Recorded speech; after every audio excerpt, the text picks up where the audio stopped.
Welcome to the Take Action podcast, where we empower communication partners to feel confident with AAC. I am Lauren Greenleaf, a certified speech-language pathologist with nearly a decade of experience in AAC.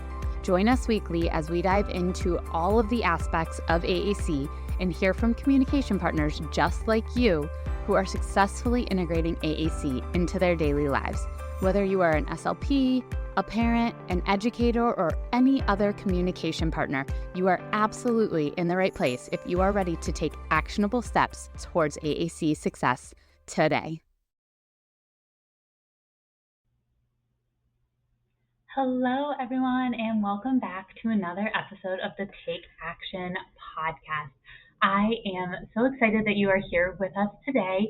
It is a solo episode, so we are going to be talking a little bit about this idea of modeling without expectation and modeling all day long, and the crucial things that I think we're skipping before we provide this recommendation to teaching teams, to parents, to SLPs.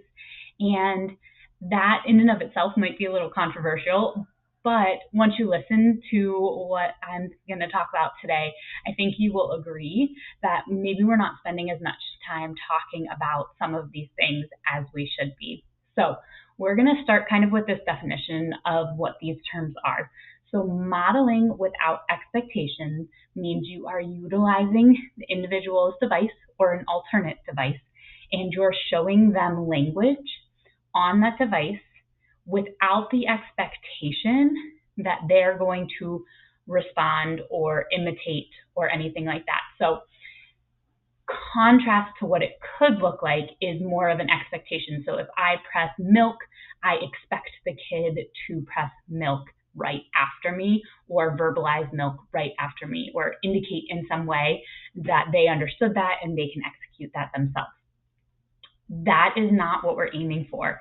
That is like this very discrete trial expectation of how to use the device. It's very direct instruction. When we are talking about modeling without expectation or without demand, we are showing vocabulary. Maybe we're showing milk, we're touching milk, and then we're pausing and then providing that milk to the individual. So we're not expecting them or demanding their use of the device. That is the key here. We are modeling and sharing. And then we also have this idea of modeling all day long, right? So when you get a device, you say, all right, go ahead and model. You got to model all day. You got to show the kid all of these communication chances that they have throughout the day, and we got to give them all the vocabulary. And I very much believe both of these principles are incredibly important. We should be modeling without that expectation or without that demand, and we should be modeling all day long. But here's my caveat. When you are starting AAC, that is really, really, really challenging. And I am going to acknowledge that right now. I still have challenges taking an hour-long session and modeling throughout the whole session. It's hard and it's going to take time. And when we share things like you need to model without expectation and you need to model all day long, it's really defeating for the communication partner because you instantly feel like you're failing when you can't do it all day and when you can't come up with those opportunities all day. So I want to kind of center our discussion around that and the challenges that come with just using those phrases and what I feel like we should be discussing instead and sharing instead as a starting point for those who are new to AAC. Because we know that device abandonment is a real thing. It happens often. It's happened with several of my kids. It's likely happened with one of your kids. Hopefully not many of them. I really hope that you don't have that situation occurring, but if you do, it is what it is. But there are things that we can do to support that and prevent that. And one of those things is setting ourselves up for success from the start. And when we say something like you need to model all day from the start, and we're not modeling all day from the start, we're already defeated. We're already feeling like we're failing. We are already having these really negative feelings towards AAC, And AAC isn't going to stick around when you have lots of negative feelings around it. It is going to be so much harder to encourage yourself and work through things when you have all these negative feelings. So we're going to talk about how we can backstep a few steps so that we can start from success and build up to modeling all day and modeling without expectation all the time. I also want to clarify, when I say modeling without expectation or modeling without demand, I am looking to see how the child is responding to that modeling. So if I'm saying something on the device about like going outside, I'm looking at that kid's reaction to my modeling. Are they looking towards the device? Are they smiling? Are they running to the door? Are they trying to like activate the device themselves? Are they repeating on the device? Are they repeating verbally? There's so many things that we can use to guide how we continue modeling. And that's a discussion for another day.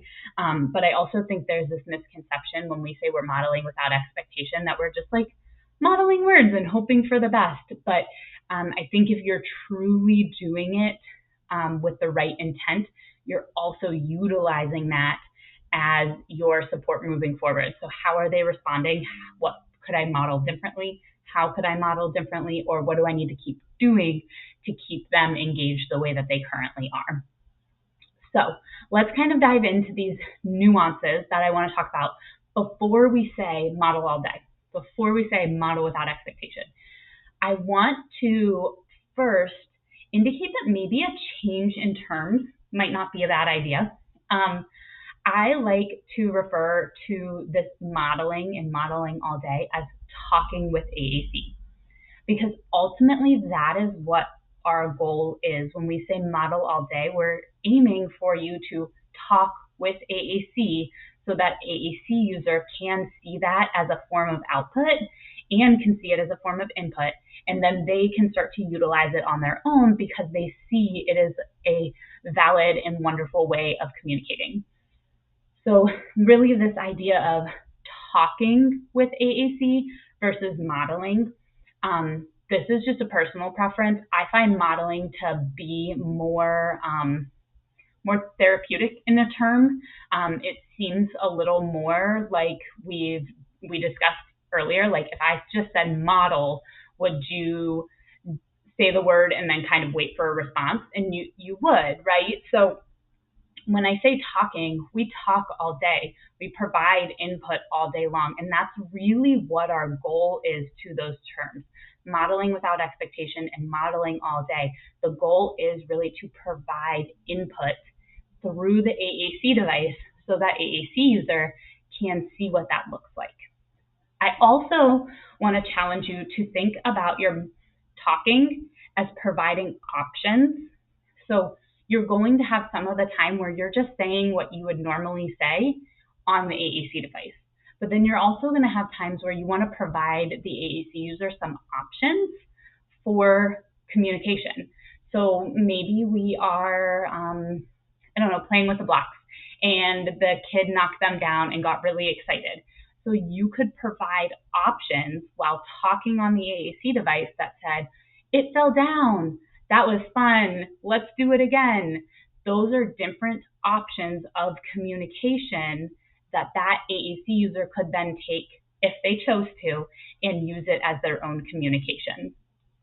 So you could also do that with simple core words. You could say down, you could say up, you could say build. You can utilize however you need to utilize wherever that level is on building those options out. But when you think about it as talking with AAC, I also think that eliminates some of the pressure. Like, oh, my goal is just to chat with the kid, to chat with the AAC user, to get comfortable utilizing this as a communication form, and then provide options. We are not putting words in the individual's mouth. We are providing options and providing robust amounts of vocabulary so that they can make choices on what they want to say and when they want to say it. Okay, so I think those are really important to kind of preface this like idea of modeling without expectation. I really like the term of talking with AAC and in regards to the modeling all day. So now Let's talk about what we need before we can even do these things. And this is the part of the conversation that I don't feel gets enough discussion. And maybe you are in a pocket of amazing AAC world where these are the first things that are always discussed. And if that is true, I applaud you guys, because when you look at social media or when you go to courses for AAC, these are not always the first things that are said. The first things that are said are this idea of best practice, model without expectation, model all day long. Those are best practices, but here are the 3 things we need before we can do those things. 1, we need to physically have a device available to us. It needs to be present, in reach. 2, we need to know where vocabulary is. Yes, you can absolutely learn vocabulary while you're modeling all day long, but it is significantly easier in setting ourselves up for success if we have an idea where some of that vocabulary is before we get started. And then number 3, we need to even have an opportunity for communication. I see this happen a lot. We, as SLPs or even as parents, kind of pass the device off to another team member and say, okay, go ahead and model this, go ahead and talk with this during the day. But it's only happening that there are like 5 opportunities during the day. There was actually a study done that really found that there were like less than 10 opportunities for this subgroup of AAC users at a school. And that is like nothing. I mean, we're talking like less than 10 opportunities in an entire day to utilize their AAC device. That's a problem. You could likely model all 10 of those opportunities, but that's not going to provide them enough to be able to use it as communication. So there is another article out there that says we need to be providing 200 opportunities a day to our AAC users for them to have an opportunity to communicate with us. Okay, Lauren, so that's great. How do we do that? How do we get started? So let's go back to number 1. Number 1 was physically having the device available. I am here to give you permission to work on this first. It is important. If the device is not in front of the child, if the device is not in front of the communication partner, you cannot talk with it. You cannot model it. It is not present. It cannot be used. So what do we need to do to get that device there? I recently went into a school and I happened to go to observe some AAC users, and when I got there, none of the kids had their devices with them. They were all like back in their classroom, and they were out of the classroom. So the first thing we did was go get the devices and bring them, and then the SLP that I had been working with and collaborating with had a little team meeting and said, okay, this is our priority. We need to have the devices there. They need to be there at all times. And since I have been there, they've been doing an amazing job of it, and everybody has had their devices since I've gone back a couple other times. So what can we do to set this in place? And one of those things may be creating a habit around it, creating it, adding it into your routine that is already existing. So when we leave the room, I also take my AAC device. When we stand up to go to carpet, I grab my AAC device. We are doing 2 things there. We are, 1, supporting the AAC user in their independence of the device and their ownership of the device. They know that they should have it with them, and they know that it should go with them everywhere. It prevents that thought process of, oh, this is just something I use in speech because only the speech teacher ever takes it. So thinking through that, when I stand up, I also grab my AAC device. It could be as simple as that. It also supports that routine with the communication partner that may be with that AAC user during the day, whether that be at home, whether that be at school. Maybe if you're at home, you say, when I grab my purse, I also grab the AAC device. Then I leave the house.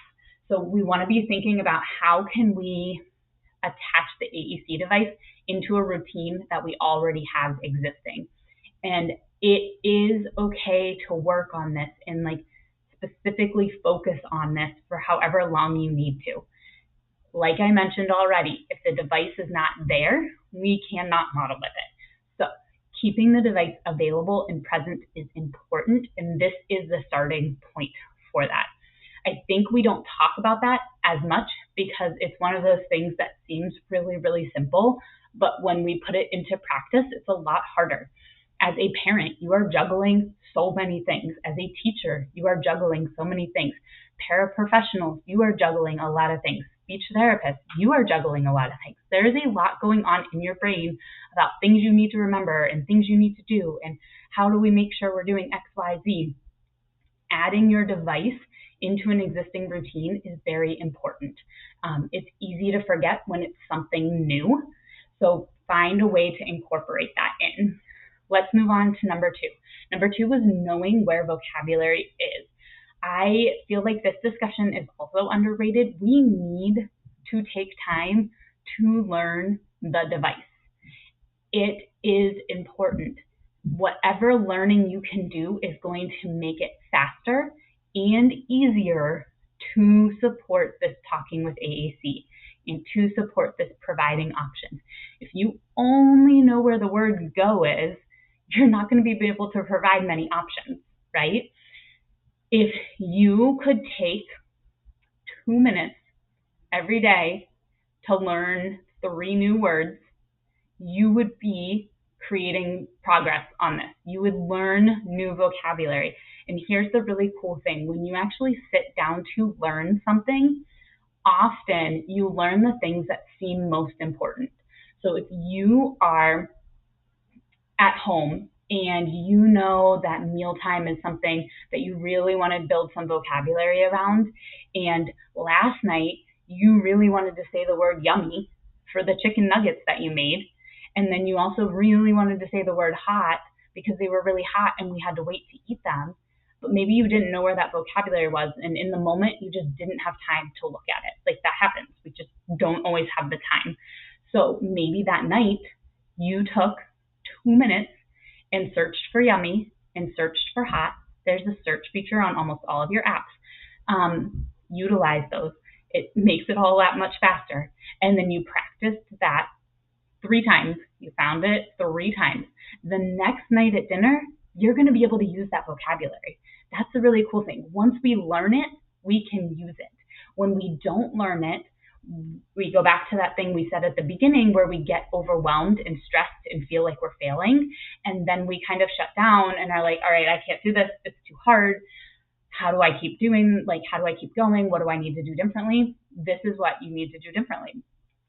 Take a few minutes, learn a couple vocabulary words, use them the next day. And that is going to set you up for talking with AAC, providing lots of options. So this is a really, really key point. And there are different ways you can find vocabulary if you don't happen to have the device available. Talk with the rest of the team and see if they have some ideas.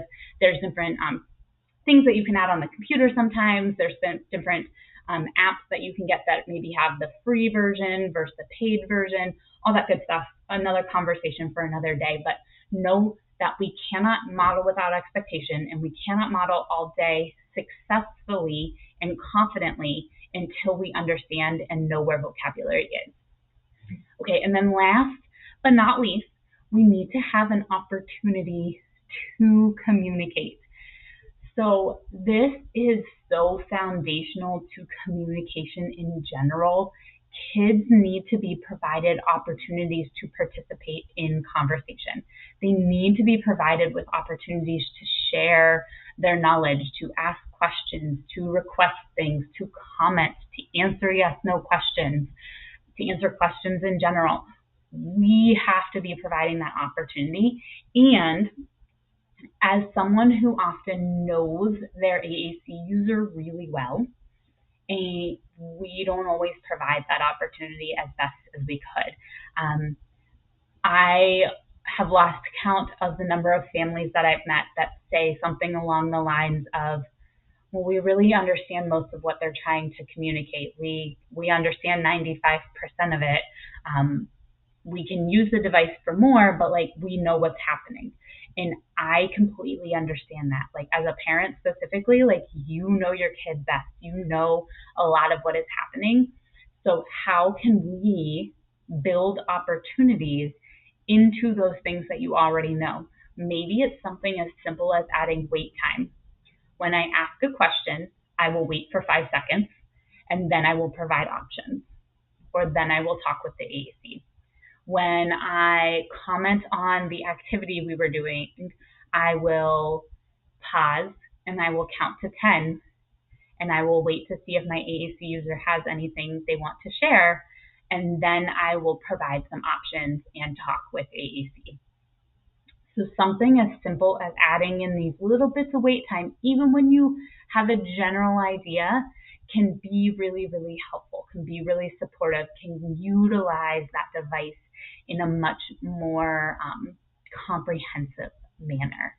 So those are my 3 essential pieces that we need to have before we can talk with AAC and provide options all day long.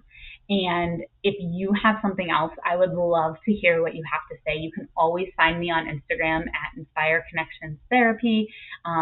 I would be happy to feature whatever things you want to add to that. But I really think if we're going to be looking at this idea of model without expectation, model all day long, we have to step it back for families, for teaching teams, for new speech therapists, even for older speech therapists that are new to AAC. We have to step it back to the basics. We have to provide, is the device there? Do we know the vocab? And do we have an opportunity to communicate? So I hope that you guys found this episode really, really helpful. I think it's really impactful. And as a speech therapist personally who has been doing AAC for 9 years now, actually more than that if you count grad school and undergrad, it's very hard sometimes to step all the way back to this. But that is our job. That is our responsibility as a communication partner, is to make sure we are having success from the beginning and not creating this idea of failure or stress or frustration around AAC. If we could start with having the device in the hands and build up success that way, then we can start by knowing where some vocabulary is, build up success that way. Then we can start by adding in those opportunities, build up success that way. And then you can work on modeling, talking with AAC all day long. And then you can work on this idea of modeling without expectation, or providing those options for your AAC user. Super, super important. And if you are listening and you really enjoyed this episode and would love some more information or how to really build those routines and really, really get success from the start, I am hosting a free masterclass for AAC Awareness Month. And it is going to be on Wednesday, October 9th at 8:30 p.m. Again, totally free. We're going to talk about how to create consistency with AAC.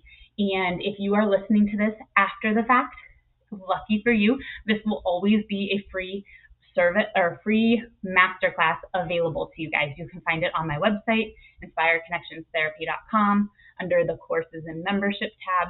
It will always be there. It's always available. You put in your email address and then you'll get access to the webinar right then and there. If you want to join live, I would love to see you on October 9th.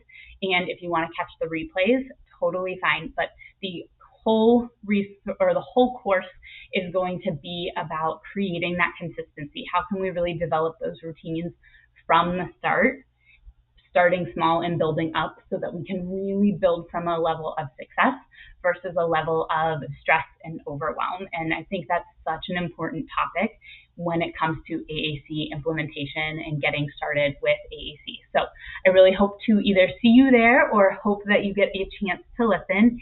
And I will be back next week with another interview. So I will see you then on the Take Action podcast.